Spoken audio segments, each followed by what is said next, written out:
Hare Krishna, Hare Krishna, Krishna Krishna, Hare Hare, Hare Rama, Hare Rama, Rama Rama, Hare Hare.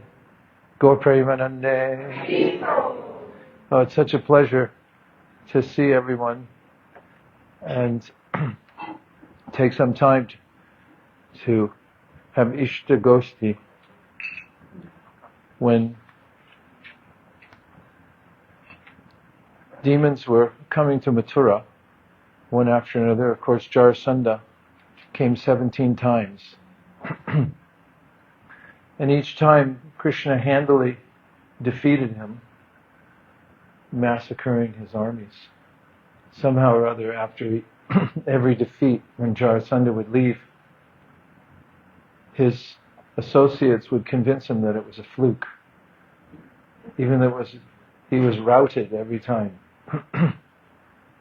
And the 18th time, not only did Jarasandha come, but Kalyavana, who was the result of a special grudge against the Yadus, came from one side and Jarasandha came from another side, and Krishna left the battlefield. Therefore he's known as Ranchor, one who left the battlefield. He likes to show his apparently human side. It's kind of sweetness in it. Keeps people guessing. He had escaped that. But as there were many assaults on Mathura, Krishna moved all of his associates there, who had all gathered when Krishna came to the world based on the principle of tat priyartam. Of course, a king never goes anywhere alone, always with an entourage. And when Brahma had prayed at the milk ocean for Krishna to come and rectify the burden that the earth was feeling because of the demoniac forces who had gathered on the earth, they were putting together their forces and gathering their minions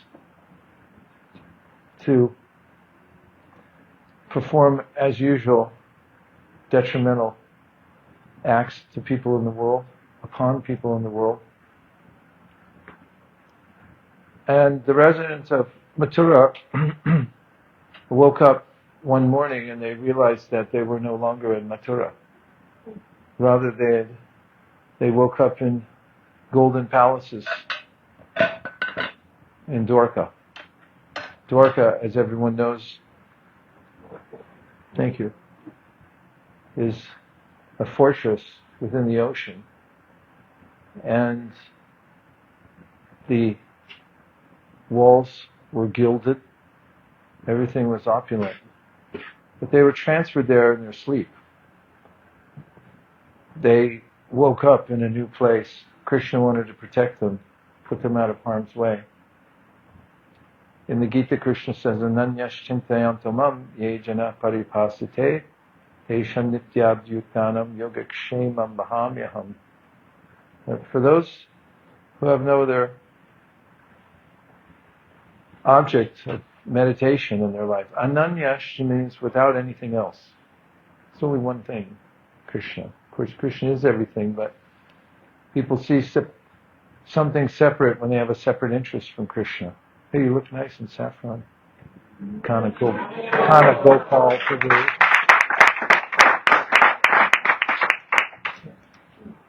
We can put him up here, it'll be like a beacon for the city.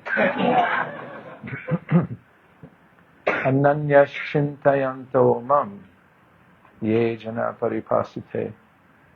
So those whose preoccupation is worshiping Krishna, and they're smart.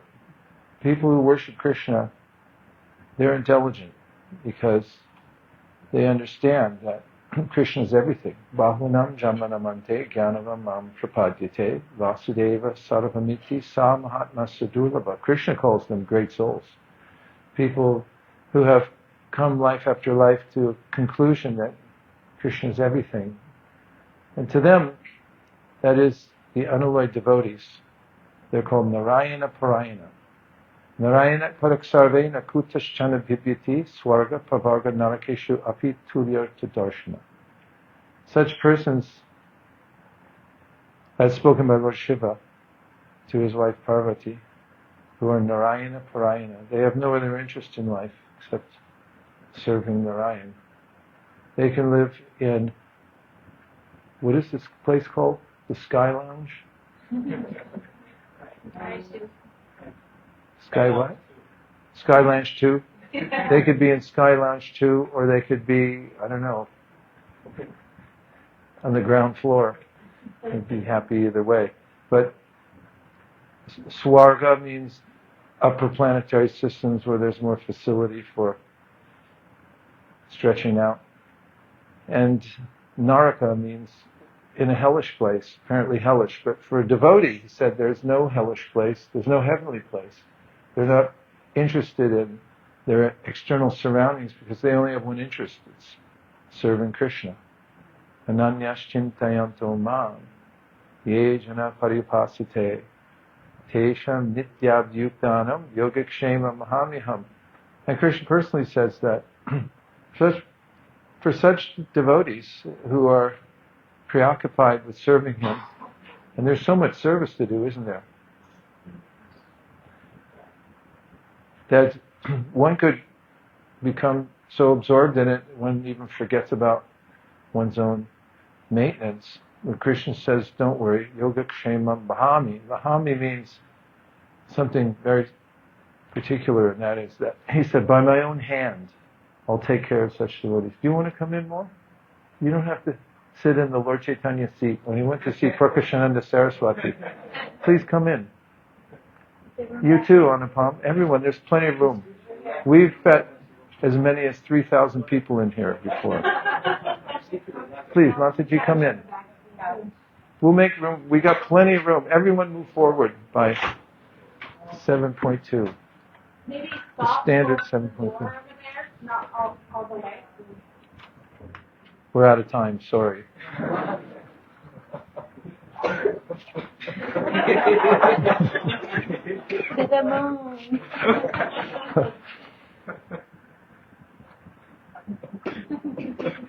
Because the devotee become absorbed in serving Krishna, Krishna personally takes care of. Vahami means with my own hands, I will take care of the devotee. And envy is a prevalent emotion in this world. When one forgets that I'm a part and parcel of Krishna, first of all, what I am is amazing to start with, because I'm not something perishable. No shelf life for the soul. No half-life either. Half-life's probably longer because it's a chemical term, right? Are you a biologist or a chemical engineer? Half-life, it could be millions of years for some chemical before they start to change. There's not even a half-life for the soul. Imagine a realization if you woke up one morning and realized you had no end. There is no time when you'll cease to exist. Krishna says that in the Bhagavad Gita. And then, from there, although there's a satisfaction in that to know that Krishna is our master and He's also our friend, and He's our maintainer. And with that in mind, there's no need to envy others because we already are opulent as servants of Krishna. And if we realize our own opulence as eternal spirit souls and servants of Krishna, the servant of the king wants for nothing. So similarly, as servants, we really don't need anything. In fact, Krishna would like devotees to take more, but they want Krishna to take more. And there's a competition between Krishna and the devotees to satisfy one another.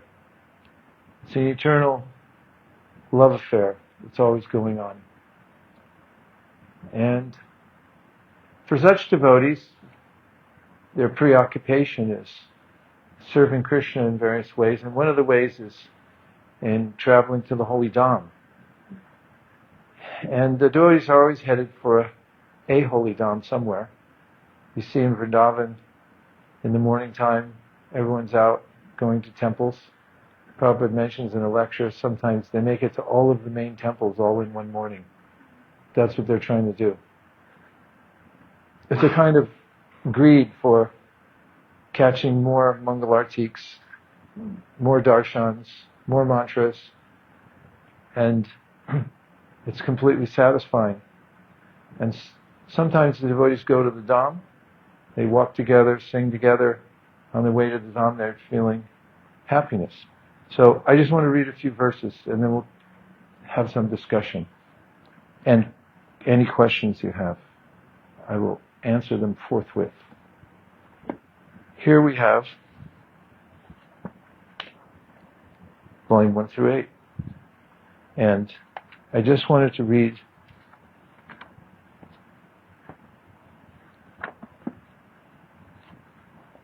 about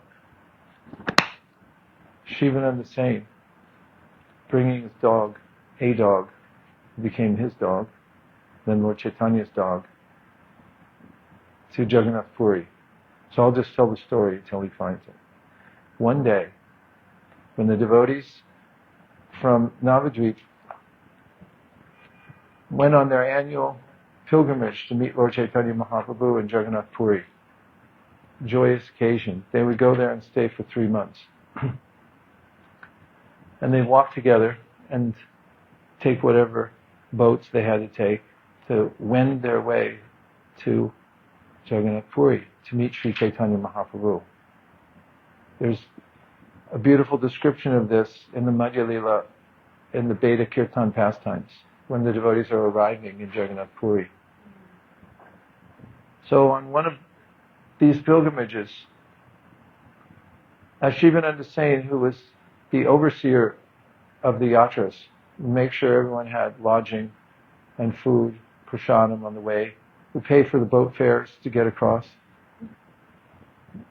A dog came along and saw all the devotees walking together, and the dog approached the group, as they're wont to do, because they like to run in packs. And this dog saw the devotees and indicated that he would like to come with them. And Śivānanda Sena's heart, the heart of a Vaiṣṇava, is anyone who gives even the slightest glance of interest for Krishna consciousness. They make all arrangements to bring them in.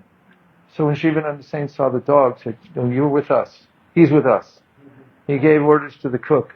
Said, "Every day you make rice for the dog, make sure he gets fed nicely." And when they got to one of the boat docks, when they were all bored and Śivānanda Sena was paying the fare for all of the yatris, the dog was climbing on because he was with the group. And the boatman said, "Nope, no dogs." And Śivānanda Sena had to slip him some extra to make sure the dog got on the boat and was coming with them.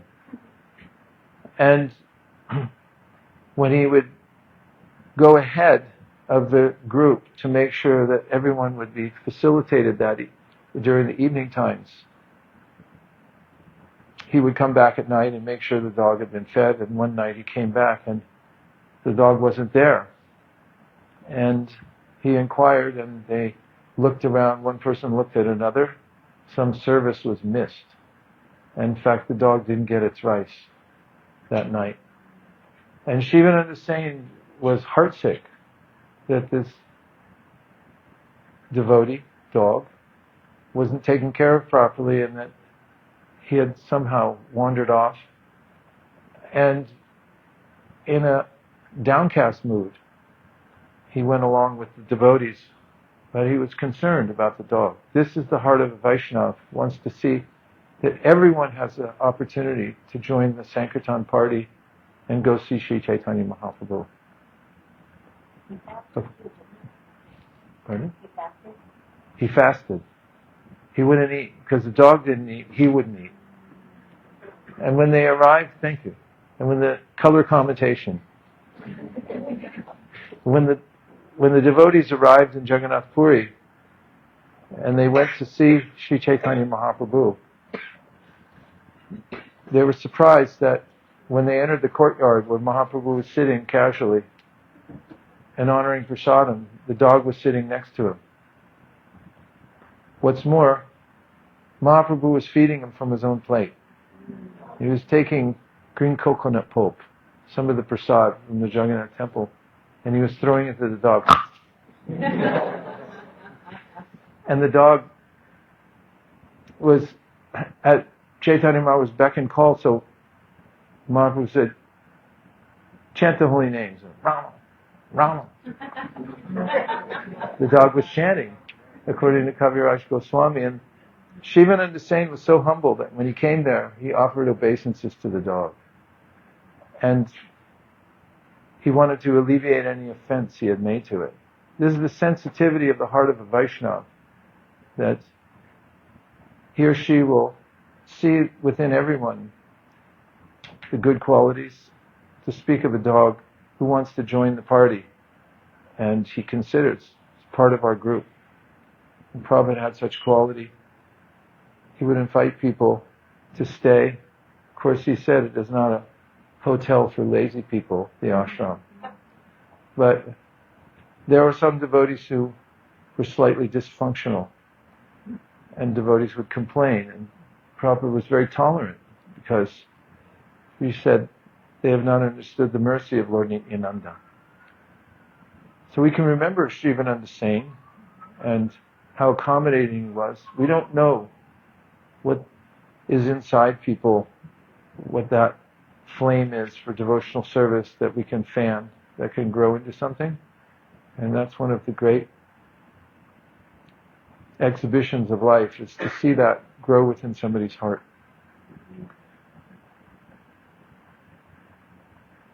Can always make facility to give people something so they can be connected. Prasadam is very nice. Distributing books is the heartbeat of our sampradaya. Chanting the holy names everywhere is very important.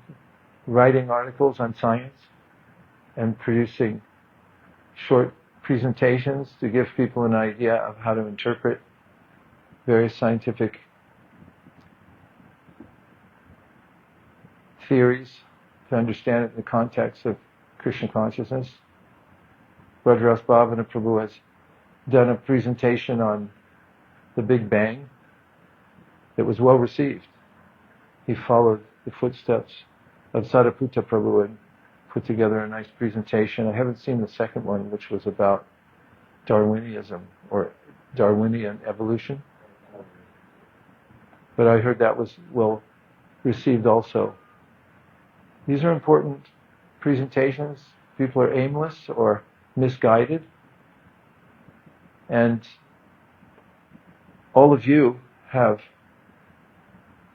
great opportunity as young people who are Krishna conscious and also highly educated to give guidance to people all over the world.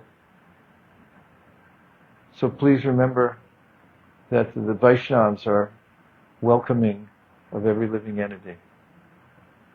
And that the more you give yourself to Krishna, the more He takes care of you. He takes care of you anyway. He takes care of all animals and everyone. But it's a very personal duty for Krishna, duty of love, to take care of His devotees. Om Tat Sat.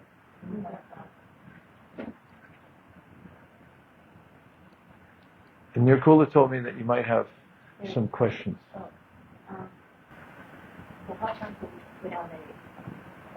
Okay. With their question. question. Okay. Would you like me to read a question and then we can discuss it? If I read Srimad Bhagwatam and don't understand the translation, even purport clearly, should I keep on reading my designated number of pages or minutes, or stop and try to find a lecture regarding that verse within the limited time for Srimad Bhagwatam per day? I read Canto 2 a couple of years ago, and when I read through the translation for the entire canto again, it felt like reading it the first time and wanted to go deeper, but each verse has so much to unpack. Welcome to the world of Srimad Bhagwatam. In fact, there's a story about a kid who is in one of the Puranas. His father sends him off to get an education. When he comes back, he says, "What did you learn?" And the boy told him about all the studies, and he said, "Yes, and my teacher's teaching us Srimad Bhagwatam." And he said, "Did you understand it?" He said, "Yes, and it's a very exalted literature." He said, "Go back. You didn't understand it." And he came back another year later and he asked him about his studies, and he said, "Yes, and this time I read Srimad Bhagwatam and now I understand why you sent me back. And now I understand it." He said, "Go back again." It was about 4 of those, and he finally comes back and says, "I can't understand anything." He said, "Now you've understood." It nigranta apyarukrame. Nigranta means it's not an ordinary book. It's a conundrum, especially from the point of view of time and space. And the Gopal Tapani Upanishad description of how the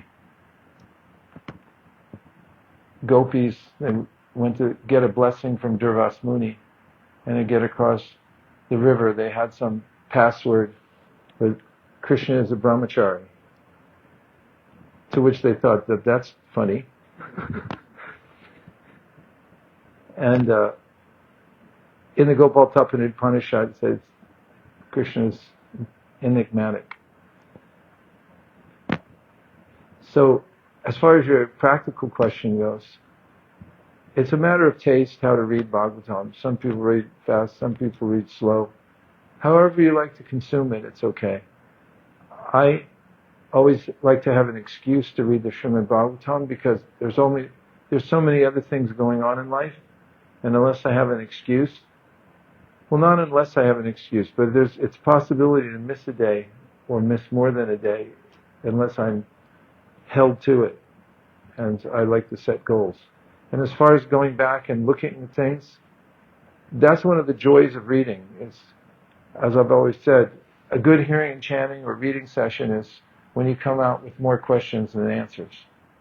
Because then you're open to hearing more and discovering more. And I oftentimes, when I'm going through, I'll mark places where I wanted to go deeper, and yes, listen to a lecture, what did Prabhupada say about it, what did others say about it, and go deeply within it. But it's really nice that you're doing that. And it is fresh every time. Whenever we go to Govardhan and we read a whole canto, which is our normal pace, read the entire canto, right? Ryan, you were there. We were at, which canto did we read when you were there? We read the whole 4th canto? And there was so much seemingly new to the ear in reading it again. That happens every time. And my realization is that the Bhagavatam is as deep as the ocean. What is your experience?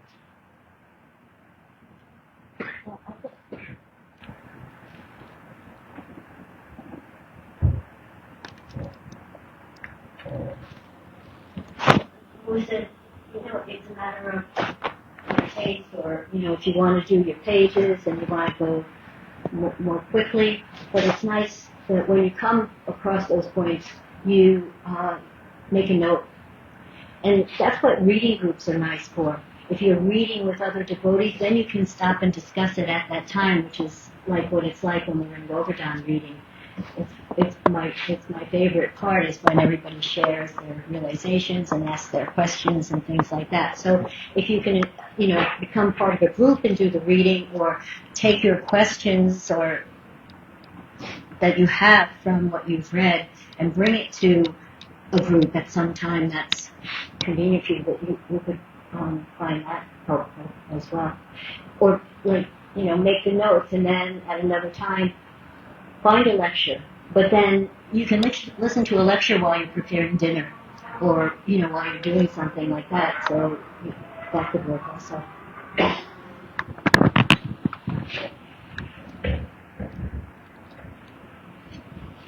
Want to go on to the next one? Does anyone have any follow-up with that? Like to say anything or ask anything? Then I'll take the next question. Okay. This one and the next one I can combine. This is from Radhanayaka.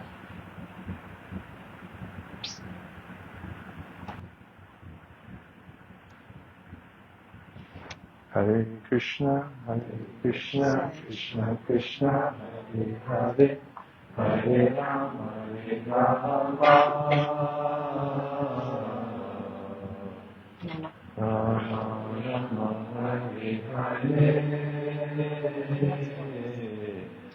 What lessons can I take from the expanding conflict in the Middle East with the painful genocide taking place in Gaza for all the world to see, and with Israel starting an all-out war with Iran?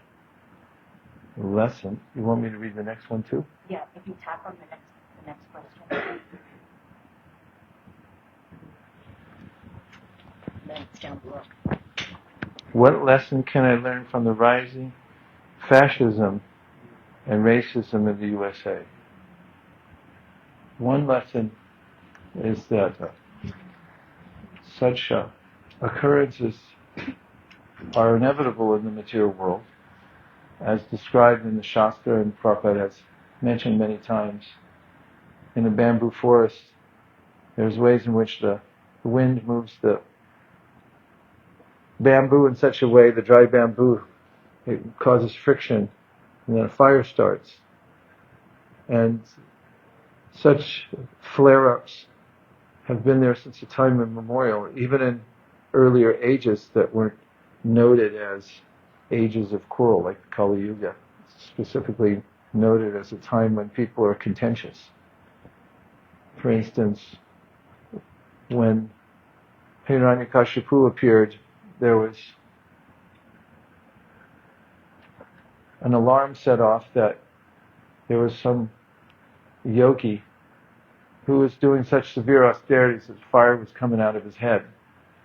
And the nature of it, because it was a very intense tapasya, was disturbing the resonance of the gated community of the higher planets, who then sent Brahma, the super,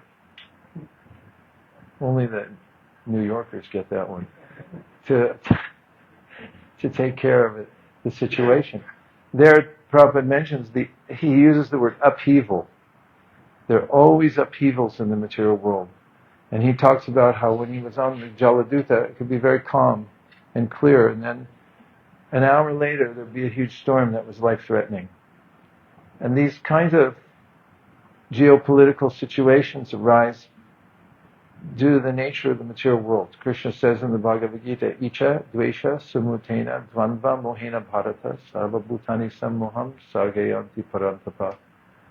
That because people are affected by the lower modes of material nature, they have icha, a desire to conquer the world, or at least conquer their side of the neighborhood or the playground.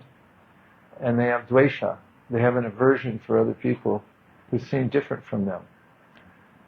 And this is the observation of Bhumi in the 11th canto of Srimad Bhagwatam, or maybe it's in 12th. Bhumi, who's earth personified, is witnessing various rulers who come into the world and they claim portions of the earth, and then they spill blood. They fight for it and spill blood for it. And then she says, when they've conquered some land, then they say, that's not enough, I want the water too, meaning the ocean. And she says it's ludicrous because from her perspective, they're only here for a few minutes. They come into the world frothing at the mouth, trying to take over and control something that they're going to lose in a few minutes anyway. From geological time, 75, 85, 90 years is just a flash, what to speak of an eternity. But it's caused by the churning of the lower modes of material nature that pit one person against another, sometimes friends against friends or family members against family members. Even in a family, sometimes when the patriarch or matriarch passes from the family, there's infighting over a few dollars that were left behind. So it's quite natural. So from a higher perspective, the higher perspective of the Bhagwatam, we can understand that these things are always going to go on. And we also know that when Prabhupada was a young person, he was engaged in the Gandhian movement because there was a disgust amongst the populace with the occupation of the British in India, who had stolen resources, they had interrupted commerce, and they were frankly engaged in thievery, but to speak of domination of the population. And Gandhi came to oust the British. And Prabhupada was part of that movement when he met Srila Bhaktisiddhanta Saraswati Thakur at Old Dunga Junction Road. He came at the behest of one of his friends who said, this is a different sadhu. Prabhupada had met enough sadhus in his life who had disappointed him. He thought, oh, it's just another one. His friend said, no, this one's different. And when he went there and he met Srila Bhaktisiddhanta, he was immediately impressed with his stature. And Prabhupada had argued with him because Srila Bhaktisiddhanta said, you're young and educated. Why don't you please help spread Lord Chaitanya's movement around the world? And Prabhupada had argued that how will anyone listen to us when we're occupied by the British? First we have to do that. We'll fix that problem, the political problem. Srila Bhaktisiddhanta said, first of all, it's not fixable, because there are laws of unintended consequences. You fix one thing, it causes another problem. Tasmat priya priya piyoga samyoga janma shokagnina sakala yonishu dhayamana dukaushadam tadapi dukamatadhyaham umam brahmami vadame tavadasya yogam. Prahlad Maharaj said in his prayers to Lord Nrsingadev, dukaushadam, when you take medicine for dukkha, whatever is bothering you about the world that we live in, tadapi dukamatadhyaham, said the remedy becomes worse than the disease itself. And often in political situations, because people have mixed motives anyway for whatever they do, that it causes a worse problem, or there is some unintended consequence that leads to more that has to be fixed, and it leads to an endless string of unfixable circumstances. So Srila Bhaktisiddhanta told him, there's no time to waste in spreading Lord Chaitanya's movement. And he also made the point that it supersedes trying to fix the various conflicts that are going on in the world at any given time. Oftentimes we think, oh, it used to be peaceful. For instance, it was peaceful in America, right? No. I was there. I'm almost 70. I remember kindergarten and President Kennedy getting shot. I remember going home and thinking, I don't like this.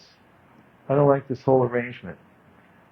If the president can get shot, then What's the use of the various celebrations of this achievement, that achievement, if it all ends like that? What's the use of it? That's why Krishna consciousness appealed to me so much later in my life, because it addresses the root of the problem.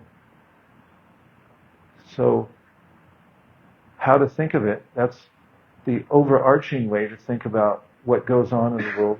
Of course, we have compassion because people are suffering, and the strife and conflict that arises because of human interaction is certainly distressing to devotees. And the panacea, ultimately, is to establish the standard of Krishna consciousness. If people have the opportunity, as Prabhupada said in Chicago in 1975, he came there and there was a newspaper article. It's on the front page of the Chicago Tribune. It said, crime, why and what to do. So it was a crime wave in Chicago, which is probably still going on. I mean, it comes in waves. It's a crime wave. And so you fix it and it comes back. Why is it coming back, Prabhupada wondered. He said, why? We could answer why. It's because of this phenomena of an impure heart, people who aren't Krishna conscious. So Prabhupada met with the police chief in Chicago, and that looks unsafe. And he asked him to give us a building there. And he said, and then you give us a building and you give us the criminals, and we'll give them a program of Krishna consciousness, and we'll help to uplift them. Much of the penal system nowadays is punitive. Go there to get punished. Some countries don't have that. But there's a way in which anybody can be reformed. So one way to think about how to deal with it is from the root. And that is help to establish the standard of Krishna consciousness so people can take advantage of it. That's the view of our acharyas in general. Any other follow-up questions about? Yes. I just wanted to add to that one question. Why there's a chapter in SSR with that title. So once we were out on those prayer book table, and there was this lady who stopped by. She said she wanted to get a book for her friend who just came out of prison and we wanted to start a new life. So we gave her the SSR, and she opened the SSR at a random page. And that chapter that you just mentioned opened up, so crying, why and what to do. There was a photo of Srila Prabhupada right next to it. So she saw, you want to you know. So basically she was looking for a book to give to her friend who just got out of prison. And she saw that chapter. The first thing she opened up, she saw that chapter, crying, why and what to do in Prabhupada's photo, and she started jumping up and down in the street because it seemed like a sign from above. Anyway, just a tangent. I just got reminded of that chapter when she crying, why and what to do. Yeah.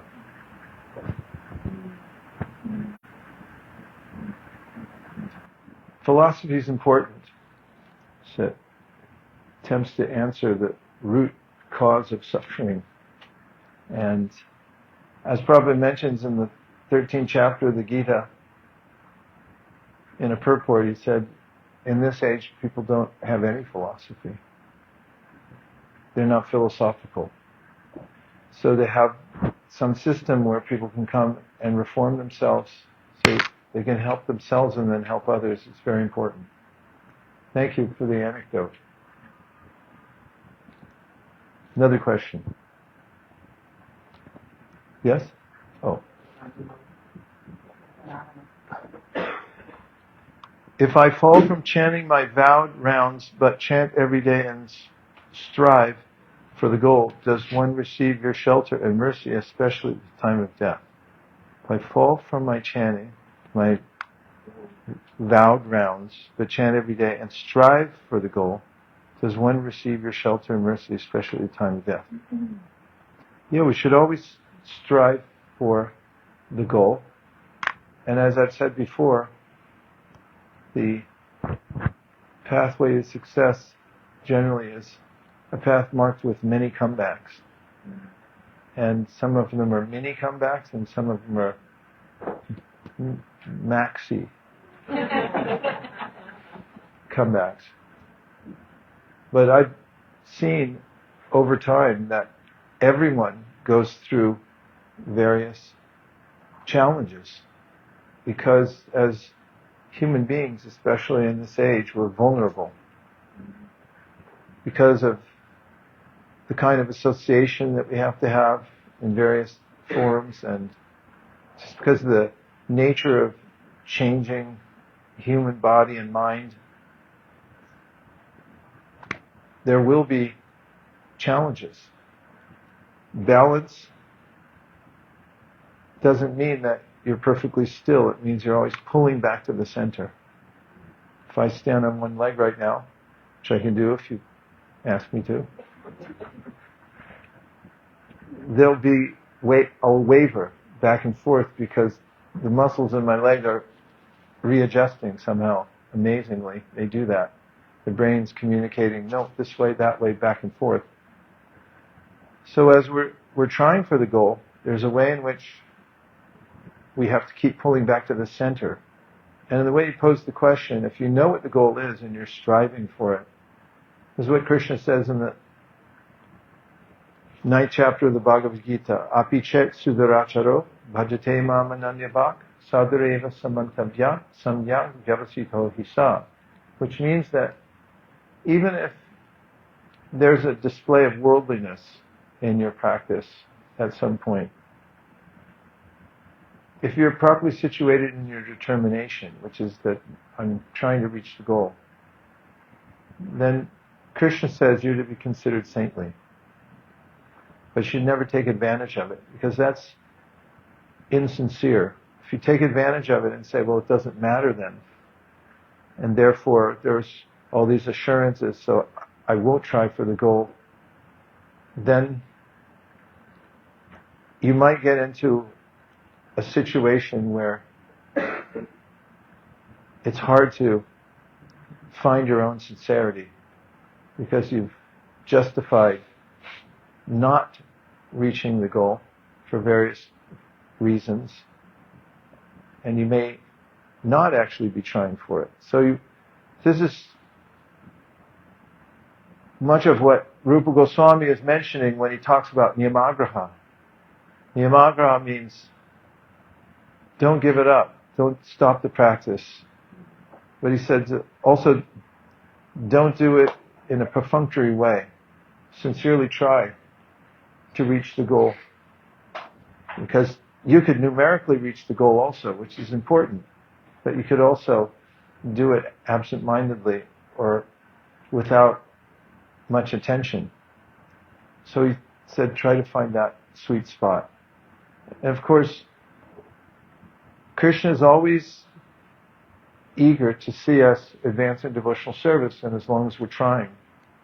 Prabhupada writes about that in the verse after Apichet Sudaracharo. He said, if somebody is fallen from Krishna consciousness, can he still be considered a pure devotee? And Prabhupada goes on to explain that if the person is sincerely trying to come back to the standard, then Krishna will help him. Shri Prambhavati Dharmatma, she says, you'll definitely get there if you sincerely try. And sometimes people ask, what is the difference between an intentional fall down and an unintentional fall down? Do you know the answer?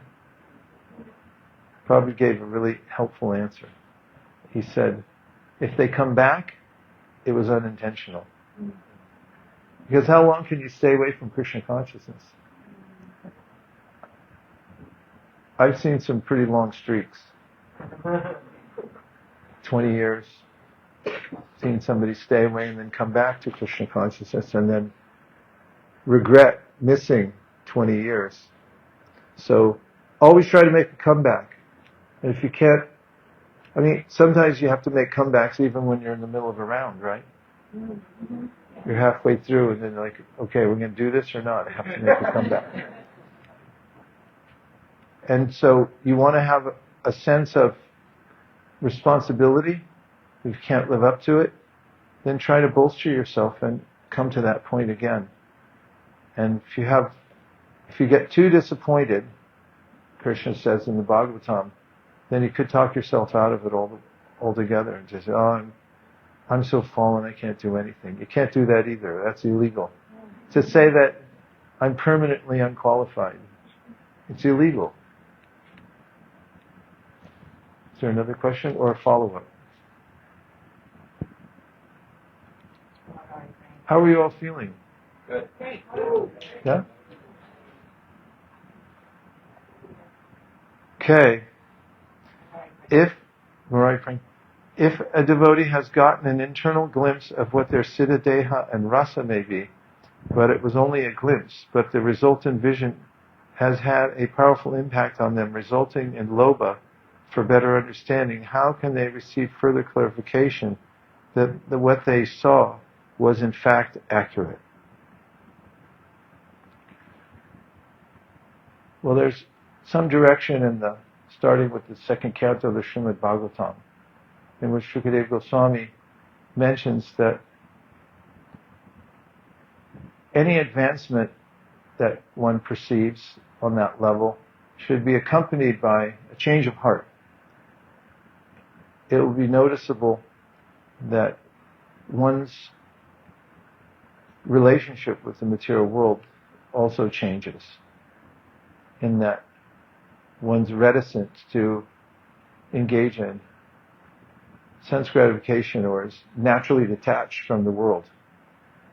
It's embodied, the meaning of that is embodied in the verse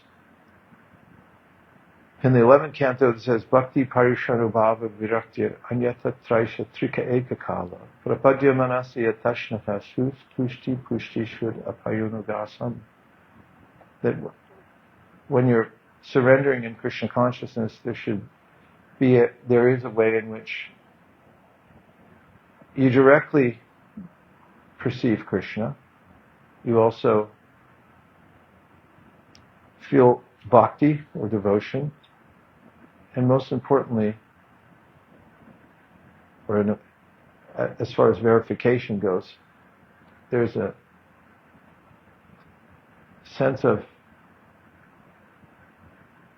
disinterest in material sense gratification. Those go together. But as far as verification goes, Narada Muni, when he was a child, had a vision of his eternal nature. You know the story that he was in a single parent home. And then his mother died, so he was alone when he was 5 years old, but he had the benefit of meeting Vaishnavas. They stayed at his house for about 6 months, 8 months. 2 rainy seasons. Two seasons. Rainy season they stayed afterwards because they were appreciative of his acumen for devotional service. After they left, he was deeply affected by their association. And then his mother had gone out to milk a cow. She got bitten by a snake and died. So he was there. Some Puranas say that the house then burned down. It became the funeral pyre for the mother. So he had nothing, just the association he had taken from the Vaishnavas. So he went off and he was investigating the world and looking at Krishna's energies. Found himself in a lonely forest. He sat down there to meditate, and Krishna gave him a free sample, a direct vision of what it was like to be completely liberated and have a relationship with Krishna. And that summarily disappeared. It was there for a moment when he felt every limb of his body was independently hankering for serving Krishna. And then he came back into the physical form and realized that he had lost it. That is the vision and the experience. So then he mechanically tried to get it back. And Krishna spoke to him and an unembodied voice and said that you're not ready yet. You dedicate your life, and later you'll be able to realize your eternal nature permanently, which is what happened with Narada after he left his body. And so if we have some spiritual experience, you can vet it with Shastra, Guru, Sadhana, and Shastra. And you can also verify it with how you're affected by it and how your relationship to the material world has shifted.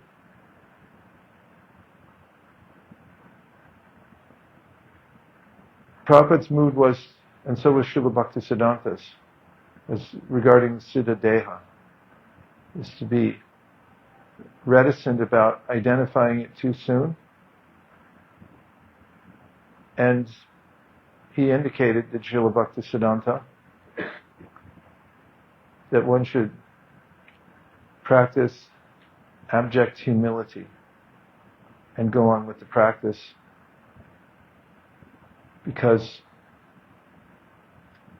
it's not something that we can grab with our intellect.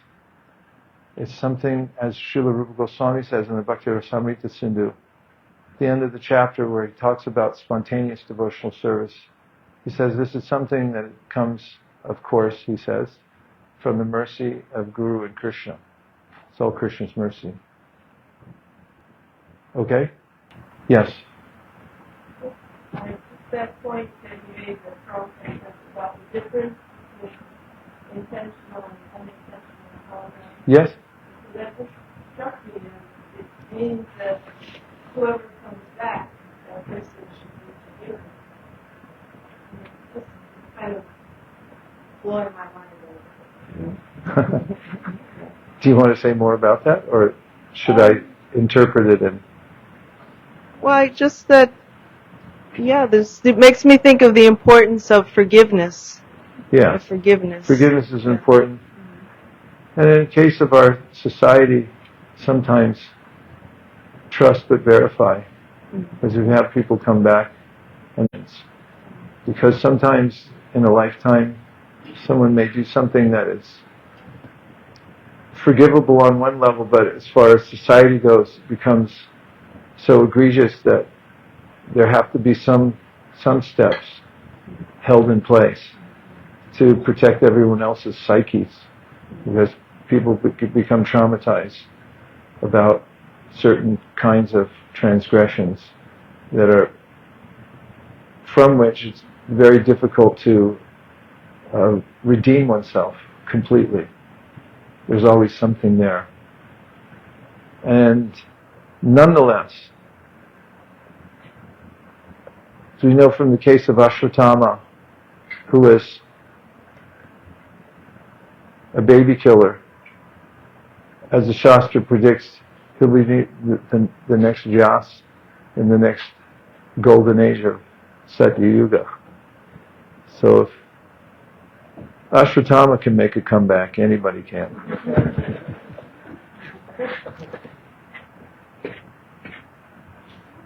Yes, please. We'll get you the microphone in 7 seconds or less, or your money back from today's darshan. Oh, we'll finish?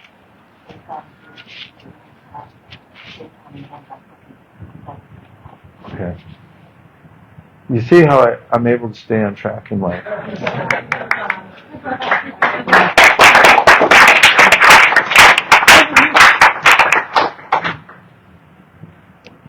Oh, Please. I Your thought you were turn. saying we were done. Okay. No, you're good.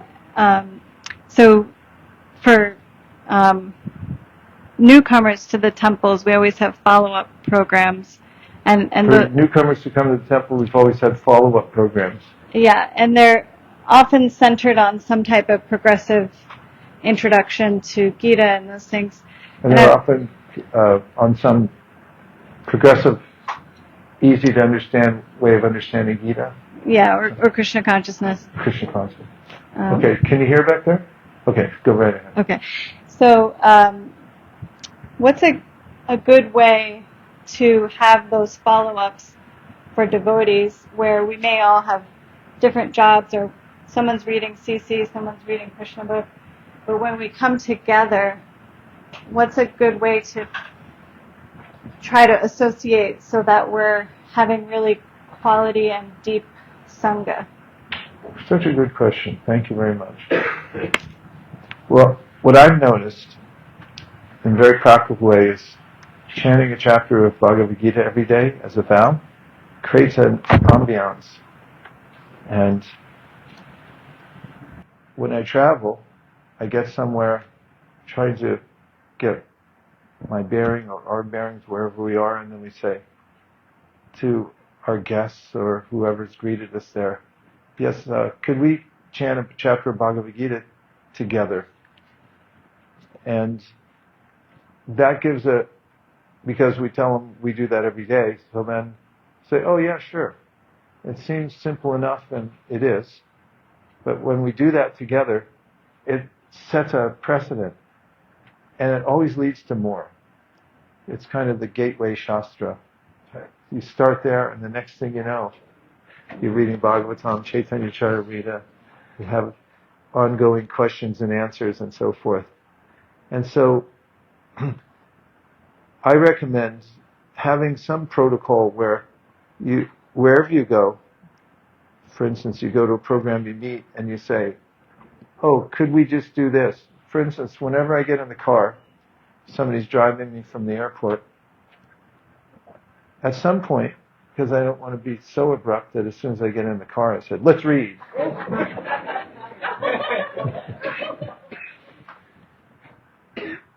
I pull out my iPad, and I also carry with me a little headset.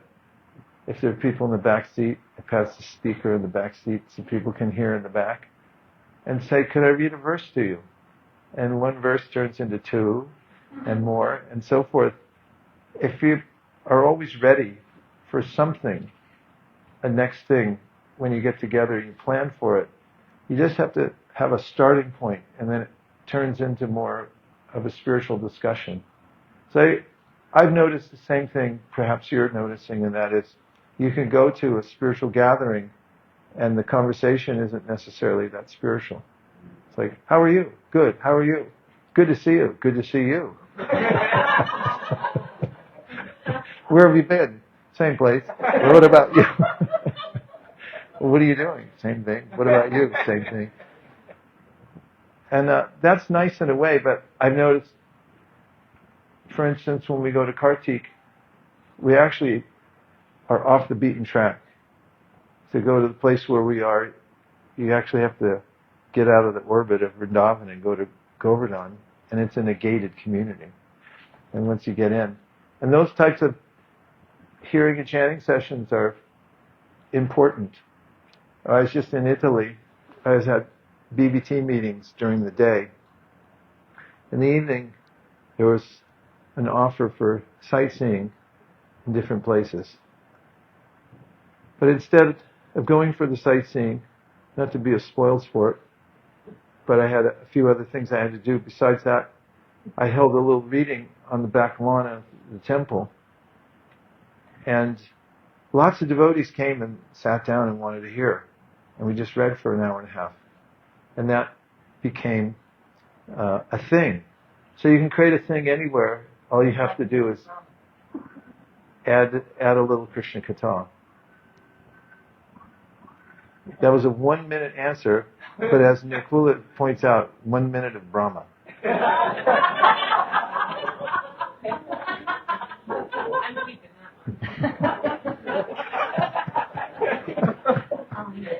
We'll be here all week. Seriously, folks, what's the deal with? I'm sure you need like close to God to get past what you're studying. You're talking about holding you want people to be all the time. Okay. So there's cookies to pass out and kirtan. Do you want to leave the kirtan and I'll pass out cookies? Yeah? Yeah. Just say yes.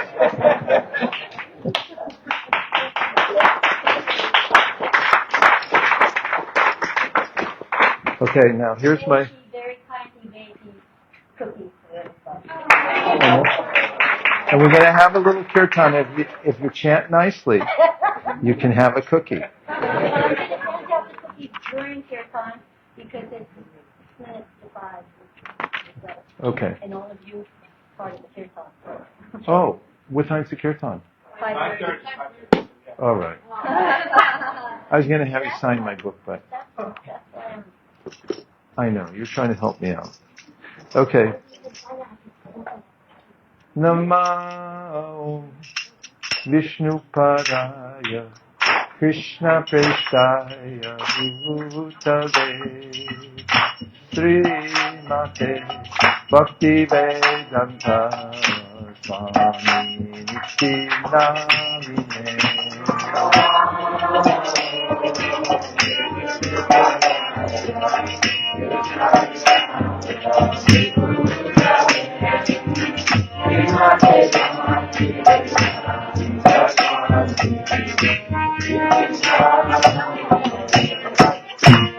Namaste Saraswate Gauravani Prachayane Nirvishesha Navani Pachayarishtatari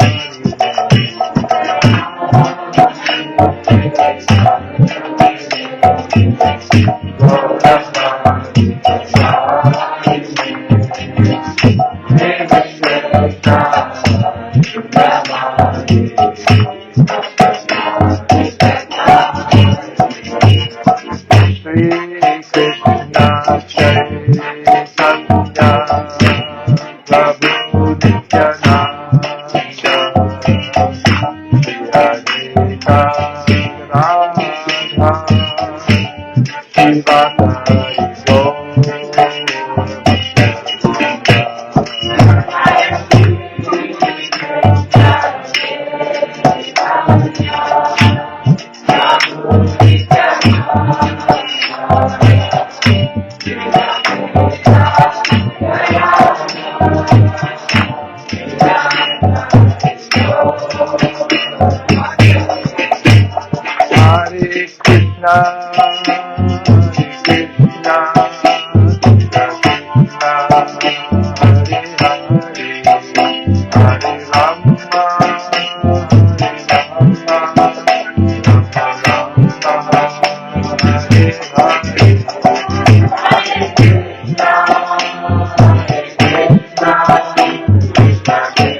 Jai Go Premanande.